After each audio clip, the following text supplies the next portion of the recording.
दोस्तों, जैसा कि आप देख पा रहे हैं इस फ़ोन की टच बिल्कुल भी काम नहीं कर रही, बिल्कुल भी वर्क नहीं कर रही है। तो इसके लिए हमें कुछ इक्विपमेंट की ज़रूरत पड़ेगी। एक है एलसीडी ग्लू रिमूवर, फिर है ब्रश, इसके बाद है हमारे पास ओसीए पेपर, फिर है LCD touch screen remover wire, फिर है टच, फिर है एक ट्यूज़र। उसके बाद हम बहुत ध्यान से अपने हैंडसेट को इस तरह खोलेंगे, इसकी एलसीडी और टच को अलग करेंगे। मैं आपको बता दूं कि ये डुप्लीकेट फ़ोल्डर है, इसीलिए बड़ी आसानी से ये अलग हो गया। उसके बाद हम इसके लॉक को हटाएंगे ट्यूज़र की सहायता से, फिर हम इसको अलग रखेंगे। और ये है, हमें वायर को यहाँ लगाना है, जो कि बहुत ध्यान से लगाना है ताकि एलसीडी की पोलराइजर ना कटे। ये वायर है, ये हार्ड कॉपर की बनी होती है, मैं आपको बता दूं हार्ड कॉपर की। और फिर इसको बहुत ध्यान से पहले आप रखेंगे और मशीन के दोनों कॉलम पे नीचे रख के आप दबाएंगे और बड़े ध्यान से आगे पीछे इसको करेंगे बड़ी आसानी से। दोस्तों मैं आपको बताऊं, ये सेपरेटर होता है, सेपरेटर पर हमने रखा है, बड़ी आसानी से हीट होता है। हीट होने के बाद ग्लू जैसे ही मेल्ट होता है, वायर की सहायता से हम उसे काट के अलग कर दिया करते हैं। और फिर जैसा कि आप देख पा रहे हैं अभी हमने अलग कर दिया, और इस तरीके से हम इसका ग्लू हटाएंगे। ये देखिए बिल्कुल आसानी से, बहुत आराम से हट जाता है, बिल्कुल आसानी से, कोई दिक्कत नहीं है। और ग्लू हटाने के बाद इसके बाद आप देख सकते हैं ये ऐसा हो जाएगा साफ़ करने के बाद। फिर हम इसे एक बार चेक करेंगे कि कहीं ऐसा तो नहीं कि ये एलसीडी ख़राब हो गई या फिर टच नहीं चल रही। तो फिक्स करने से पहले हम एक बार चेक करेंगे। जैसा कि आप देख पा रहे हैं मैंने इसको लगा दिया है और मैं इसको चेक कर रहा हूँ।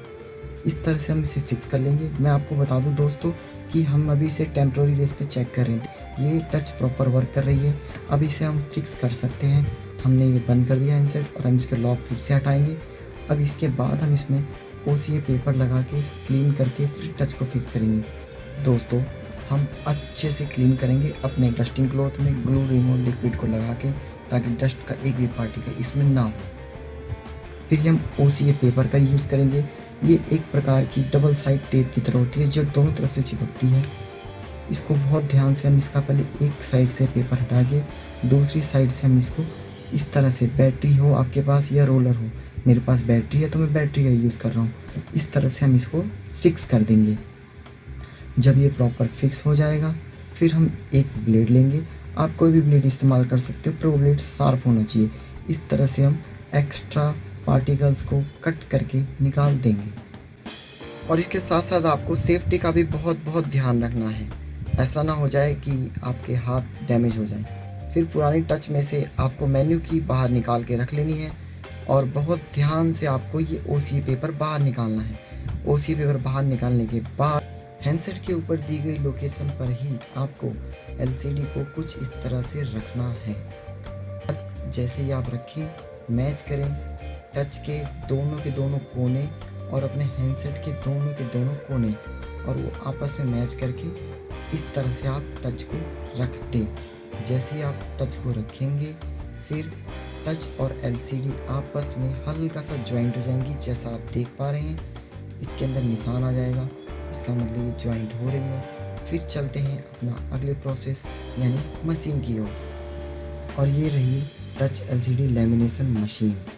इसके अंदर देखिए, आप देख सकते हैं इसके अंदर जो ये लोकेशन दी हुई है नीचे जो आप देख रहे हैं मैट लगी हुई है, इसके अंदर हमको कुछ इस तरह से अपनी एलसीडी और टच को रखना है। रखने के बाद हम इसे बंद करेंगे। बंद करने के बाद ये है इसकी डिस्प्ले, लेकिन हम बात करते हैं इसके बटन के बारे में। ये है रेड और ग्रीन बटन। रेड से मशीन रुक जाती है स्टॉप, और ग्रीन से चालू। ये हुई चालू मशीन। चालू होने के बाद आप देख सकते हैं इसके अंदर वैक्यूम क्रिएट हो रहा है हवा का, और जैसे ही वैक्यूम क्रिएट होता है एक प्रेसिंग की सहायता से टच और एलसीडी इस तरह से प्रेस की जाती है, यानी कि दबाव से ये आपस में जुड़ने लग जाती है। और जैसी प्रेसिंग रिलीज होती है आप देख सकते हो, उसके बाद इसका लेमिनेशन बॉक्स खोल कर हमें एलसीडी और टच को बाहर निकालना होता है। जैसे हम एलसीडी टच बाहर निकालेंगे हम इसको फिर बबल रिमूवर में डालेंगे और बबल रिमूवर बंद करके इसमें भी जो बटन दिया हुआ है ग्रीन, उसको एक्टिवेट कर लेंगे। एक्टिवेट करने के थोड़ी देर बाद, मुश्किल से 5 से 7 मिनट बाद हम इसे बाहर निकाल लेंगे। जैसे कि मैंने बाहर निकाल लिया है, अब मैं इसे फिक्स करने जा रहा हूँ। हम साइड में इसमें डबल साइडेड टेप लगाएंगे। अब टेप लगाना ज़रूरी क्यों? ताकि इसके अंदर एक फ्लेक्सिबिलिटी बनी रहे। जब इसे डिवाइस में फिक्स किया जाए तो इसके टूटने के चांसेस बहुत कम हो जाए। नहीं तो कई बार ऐसा होता है कि जैसे ही हैंडसेट हाथ से छूटता है तो सबसे पहले टच एलसीडी ही डैमेज होती है। इसीलिए हम डबल साइड टेप का इस्तेमाल करते हैं ताकि वो प्रॉपर तरीके से फिक्स भी हो जाए और टूटने के चांस बहुत कम हो। आप देख सकते हैं डबल साइड टेप को ट्विजर की सहायता से इस तरह से फिक्स करने के बाद जब ये प्रॉपर फिक्स हो जाए तो इसके ऊपर की लेयर हमें हटानी है। हटा देने के बाद हमें ग्लू का यूज़ करना है। फेवी ग्लू का जैसे ही हम इस्तेमाल करें ध्यान रखें कि वो हमें बिल्कुल साइड साइड में ही लगाना है, अंदर की तरफ ना लगाएं, नहीं तो इससे एलसीडी ख़राब हो सकती है।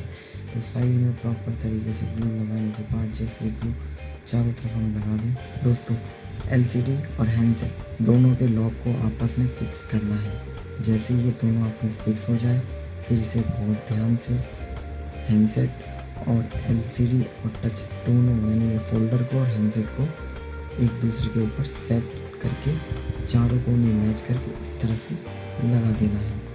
Device on. फिर उसके बाद ये रबड़ आपको पहले नीचे फिर ऊपर फिर बीच में से आपको रबड़ लगानी है।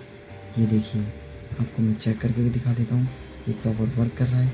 अगर आप चाहते हैं कि मैं आपको वीडियो में यूज़ होने वाली सारी मशीनों के बारे में बताऊं और अच्छे से रिव्यू दूं तो आप मुझे कमेंट बॉक्स में ज़रूर बताएं। वीडियो देखने के लिए आपका बहुत बहुत धन्यवाद। वीडियो को लाइक करें, शेयर करें और चैनल को सब्सक्राइब करना ना भूलें।